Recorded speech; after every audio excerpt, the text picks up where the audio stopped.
pleased to welcome you here today to the announcement of our site selection committee. We are very thankful everybody was able to make it in view of the inclement weather, and we're most thankful for the people who have traveled such a long distance to be here with us today. It's my pleasure now to introduce my congressman, a good friend, a man who has been a charter member of the ISOL Board of Advisors, who has worked with us in our early stages, and who we look forward to working with us as we continue with this project. The Honorable Tom Carper. Tom?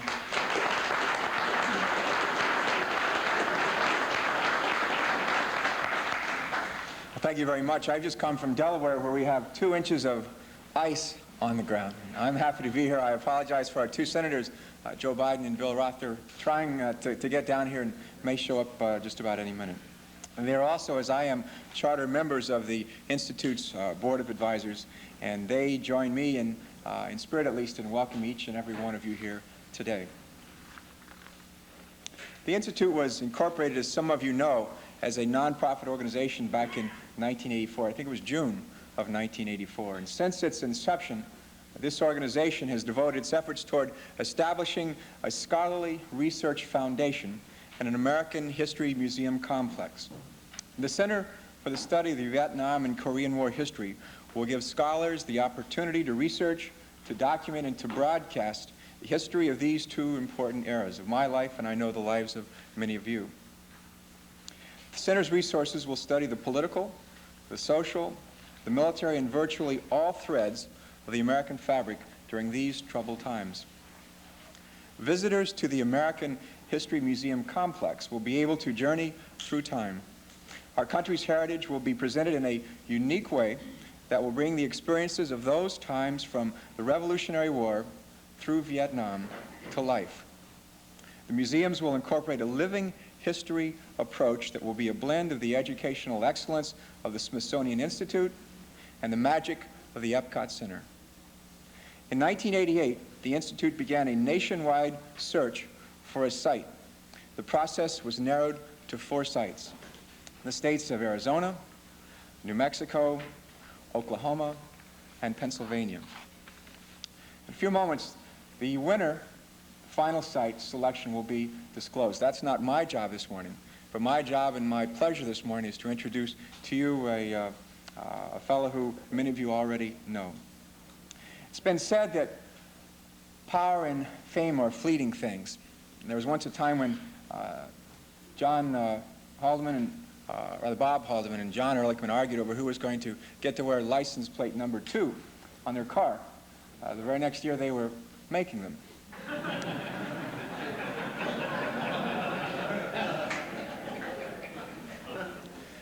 Well, 15 years have passed since Bud Zumwalt stepped down as the Chief of Naval Operations. And unlike many who leave positions of great authority, Admiral Zumwalt's star has not diminished in the least. He still commands enormous respect in this town, here on Capitol Hill, throughout our nation, and I think well beyond our nation's borders. I know each of us have had heroes in our own lives. Now, only rarely do we have a chance to meet them, even less frequently the chance to introduce them at an event such as this. When I was a young man, a naval flight officer serving 3 tours in Southeast Asia during the Vietnam War, Bud Zumwalt was my CNO. He was my hero, and he was my role model. He was, I believe, the right man at the right time. And he probably did more to humanize the Navy than any CNO did before or since, for the families, for the sailors, and for our nation. Leadership has been defined as the courage to admit mistakes, the vision to welcome change, the enthusiasm to motivate others, and the confidence to stay out of step when everyone else is marching to the wrong tune. Bud Zumwalt was always that kind of leader. Today, he still is, and he is also, as I am, a charter member of the Institute's Advisory Board, and I'm honored to present him to you this morning. Bud Zumwalt.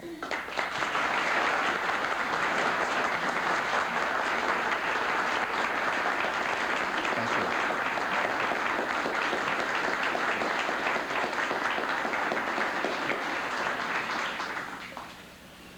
Congressman, Lieutenant Carper, distinguished senators, ladies and gentlemen, it's an honor to be here, and it's exciting to look forward to finding out where the site is going to be.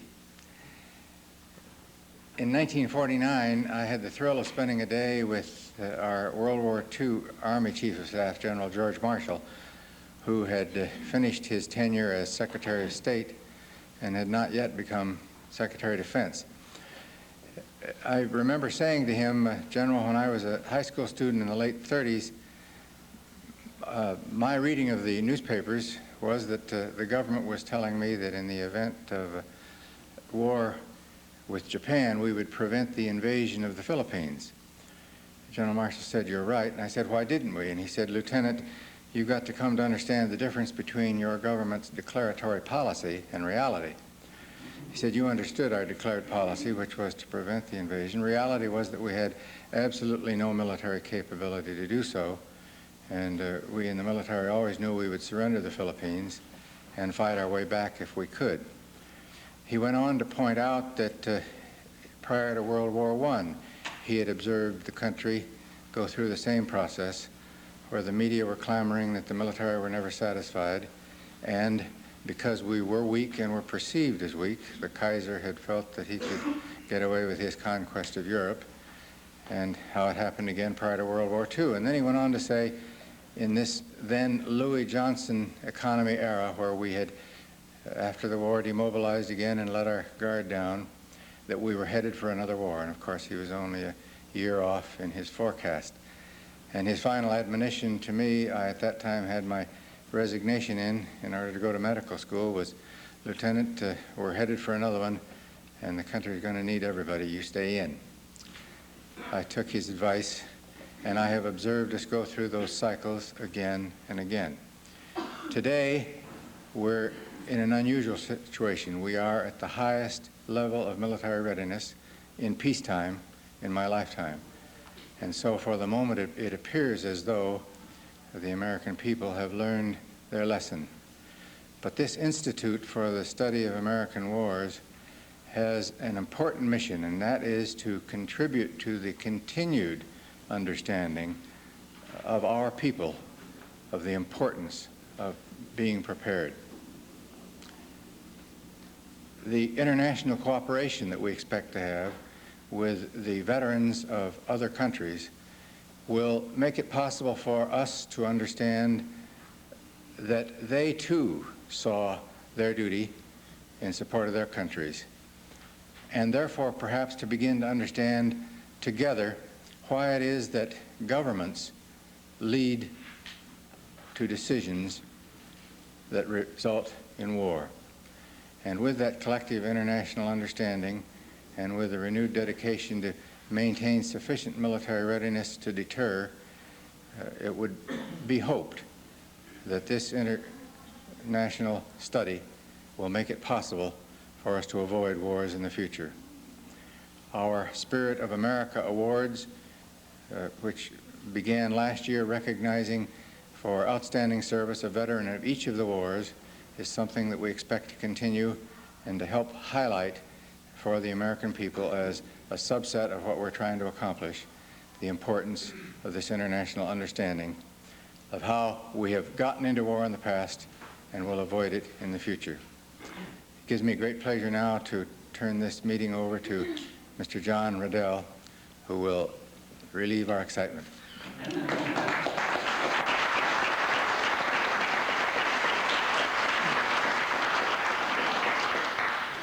Thank you, Admiral Zumwalt.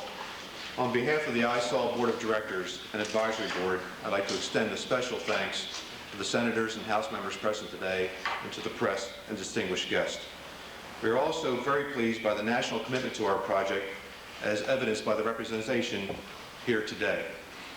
I would now like to introduce our members of the Site Selection Committee, and please ask them to join me. Pat Riddell, Judy Bayshore. I know Judy's husband Boyd's here. Judy's here somewhere, finding a parking space, I believe. Spencer Wood, John Harkinson, and Dave Johnson.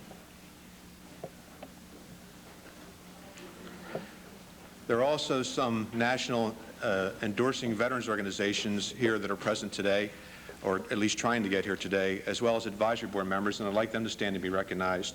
I don't know if Colonel Weber's here from the Korean War Veterans Association. The Cooper Holt from the VFW, who may be in another meeting. The Vietnam Veterans Institute, World War I vets, and the remaining members of the board who are here today are stuck in Pennsylvania and Delaware. And also Lou Morano, who just walked in. Hi, Lou. These distinguished individuals and organizations share in a vision which was best expressed by President John Adams when he said, "I must study politics and war that my sons may have the liberty to study mathematics and philosophy." The ISOL project will be the realization of that vision. Understanding the national and international significance of this project, ISOL began a search for an appropriate location for the project in 1988. The final phase of that site selection process started in September of last year. As Congressman Carper said, Arizona, New Mexico, Oklahoma, and Pennsylvania were the 4 states that met that site selection criteria. And the Site Selection Committee arranged visits to each of those sites from October of 1988 through February of this year. Each state demonstrated a strong dedication and commitment to seeing that this project is successful regardless of location. Their enthusiasm and support made our decision difficult. However, based on the recommendation of the Site Selection Committee, the Board of Directors is pleased to announce that the Center for the Study of the Vietnam and Korean War History and the American Military History Museum Complex will be located in Winchester, Oklahoma.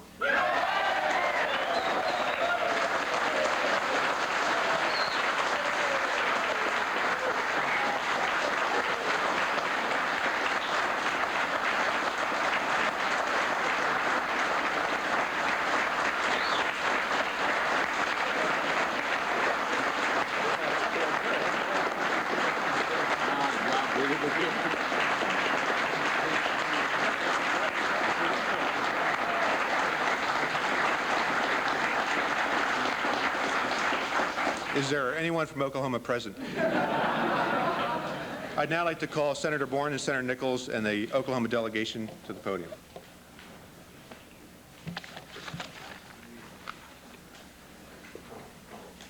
John Riddell, we want to thank you and the ISOL board, Spencer Wood, and other members of the board, David Johnson and John Harkinson, for this honor. And we truly are honored as Oklahomans, but really all Americans are going to be excited about this museum. Admiral Zumwalt, I agree with your comments 100%. We have a lot to learn from history, and this certainly will be one of the outstanding, if not the outstanding, museum on military history and studies throughout the world. And so we're excited about it. I also want to compliment Oklahomans who have worked hard to make this a reality. I see Fred Harlan, and I'll introduce Fred after my colleagues make some comments, but Oklahoma has worked hard to see this become a reality. And on behalf of all veterans and all those who are interested throughout this country, we are very, very grateful that you have chosen Oklahoma to be the home site of the Institute of Studies of American Wars. Thank you very much.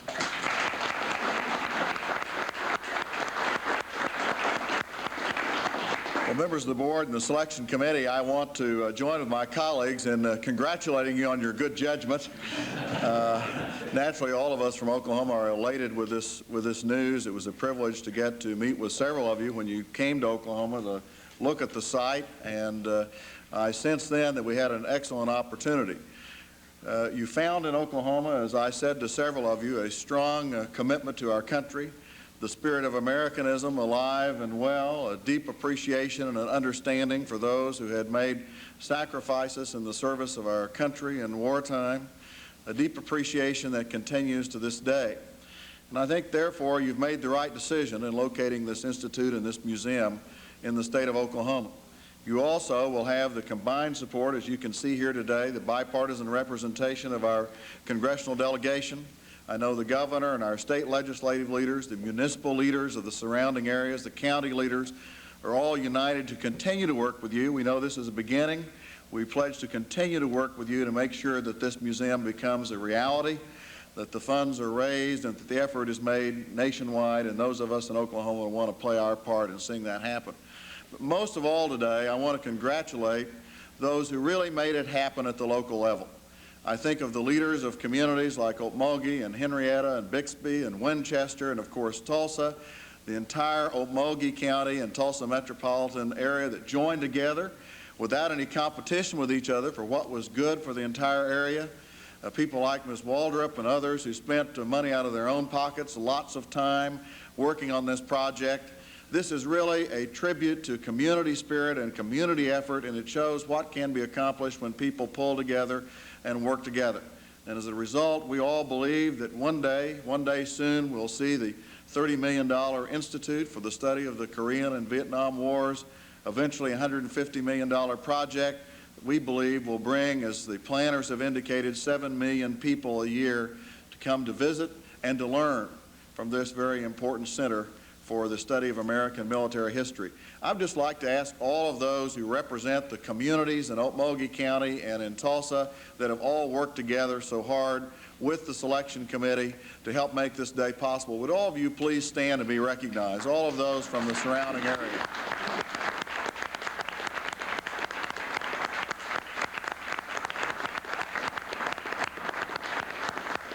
Again, congratulations from your delegation to all of you for working to make this happen. And I'll turn the podium over now to Congressman Mike Siner.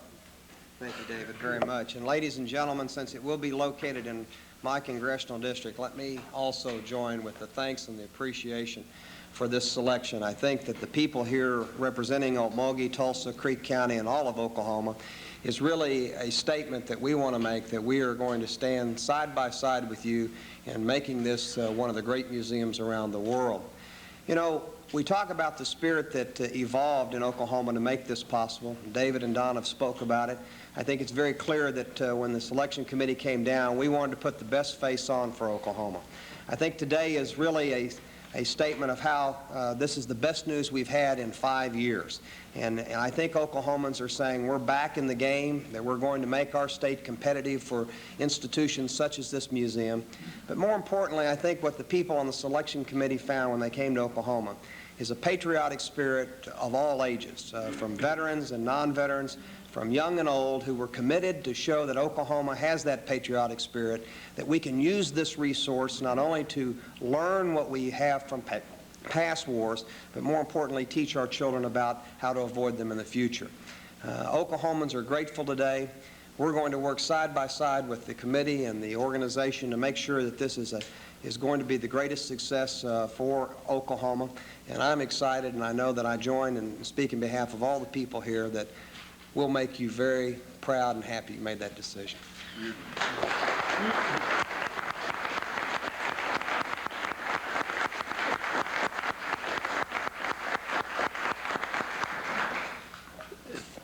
Thank you. This is an exciting thing for a number of reasons. Of course, as Mike said, Oklahoma is ready for some good news, and we've had a lot of bad news. This is an exciting thing. It's something that really didn't surprise me too much, because I can remember in the 22 years that I've been involved in politics that every time we've had a national meeting in Oklahoma, whether it's the DAVs, the Veterans of Foreign Wars, the Paralyzed Veterans, any groups like that, they leave saying that of all the places that I think showed through, and I'm sure that if you were to talk to the members of the selection committee, that this had a lot to do with it. So on behalf of my district, which is just a few miles away, and who knows, after redistricting it may be there, I want to say to the selection committee and to all of you who made this possible, thank you very much.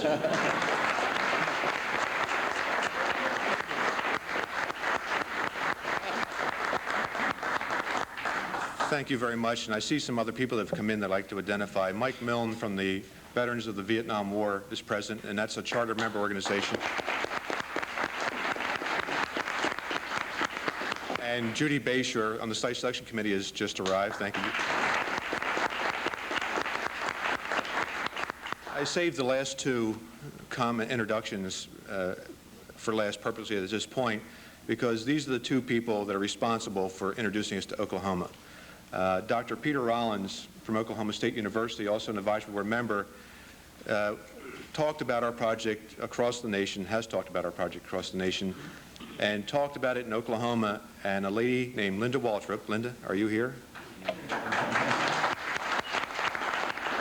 both of you please come up, please? And if not for their efforts, I think this project would have not been in Oklahoma. They had identified the project and brought it to the right people's attention. And in all my life and in all my travels, I have never seen such a spirit and dedication and commitment to their community and to their nation as I've witnessed in the state of Oklahoma. And you're to be commended, and we're proud to be part of your state. Thank you very much.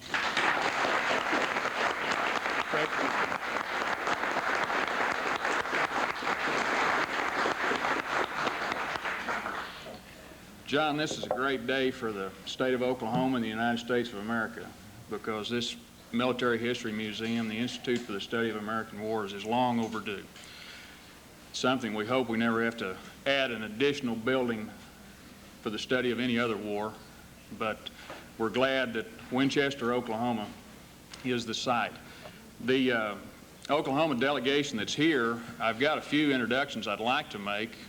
If I omit somebody, it's because there's 12 inches of snow in Tulsa, and we're not really sure who got here up until midnight last night, so we're not going to have a lengthy list, but I would like to recognize some of the dignitaries that are here.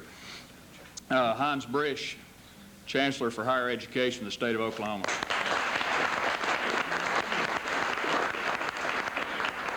Glenn Sullivan, Secretary of the Department of Tourism for the state of Oklahoma.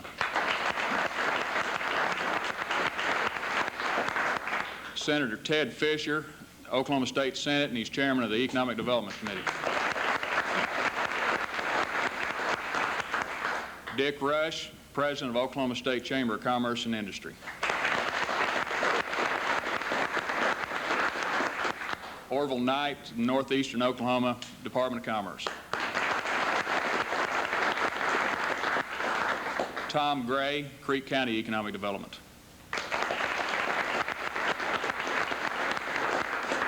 Darcy Melendez, Northeastern Oklahoma Economic Development Association. Tom Duncan, Okmulgee County Commissioner.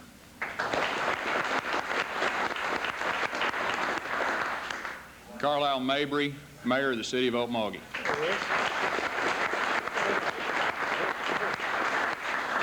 Steve Bright, the Mayor of Winchester.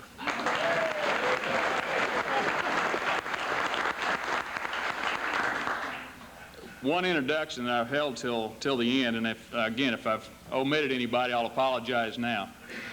When we set up the visit to the site at Winchester last October, we passed down Highway 75 out of Tulsa to the site, and we passed through the city of Glenpool. And when we topped the hill coming south before we got to town, we knew that there was to be a presentation for the site selection board as they came through town. And several of us on the bus knew, but nobody of the site selection team knew, that there were to be flags along the highway, one every 1/10 of a mile through Glenpool. Well, it turned out there were 4.5 miles of people lining the highway with large American flags who had been there for over an hour waiting for us to pass through. And they were having so much fun when we did get through, they didn't want to leave. The Spirit people that we visited with said the horns that were honking, the people that were waving, passing through, people stopping, asking what was going on. The patriotism spirit was very, very much in evidence that day. Jim Wild is the mayor of Glenpool, and Jim, we want to thank you because you set the tone for that whole weekend. And if there's any credit for getting ISAW to locate in Winchester, Oklahoma, I believe it started in Glenpool, Oklahoma. Jim Wild.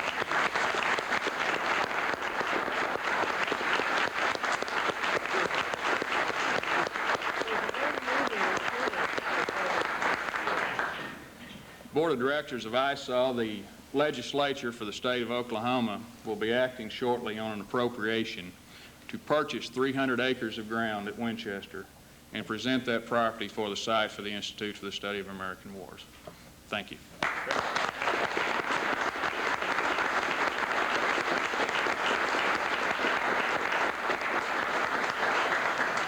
glad to entertain any questions from the floor.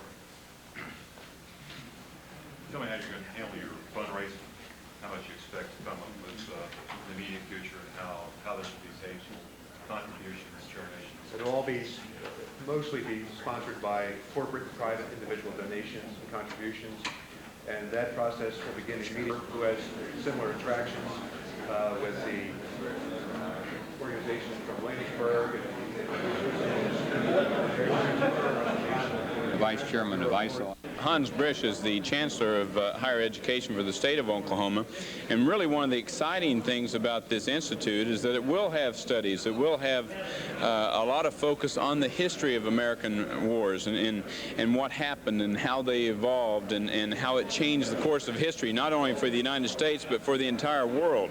And we'll have scholars coming in all across the world. We'll have computer work done, displays. It'll be quite a research center that I think have tremendous educational input, not only for Oklahoma, but really for the entire world. It will be an international institute from that perspective, and I'm confident that there will be a lot of attention from people throughout the world to participate as well. Senator, I think you really hit the nail on the head. We do have a unique opportunity here to showcase history for kindergartners through postdoctoral work and for scholars. I think if you look at the study of war, we just don't look just at fighting in the trenches. Warfare has changed, as well as the issues surrounding war. What happens to returning soldiers? How do we reintegrate soldiers into a life of normalcy, productive citizens that will be able to be productive leaders in their society? So there are many aspects to it. The Soviet Central Asian population, this particular which is beginning to feel some affinity with the Afghans. As said earlier, it shows a can-do spirit, and we will do it.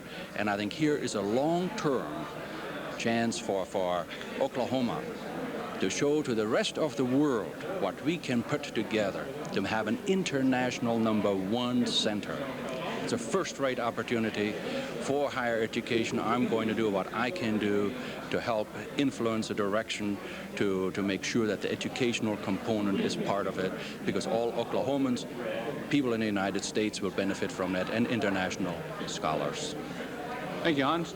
I want to thank you very much. You bet. Okay.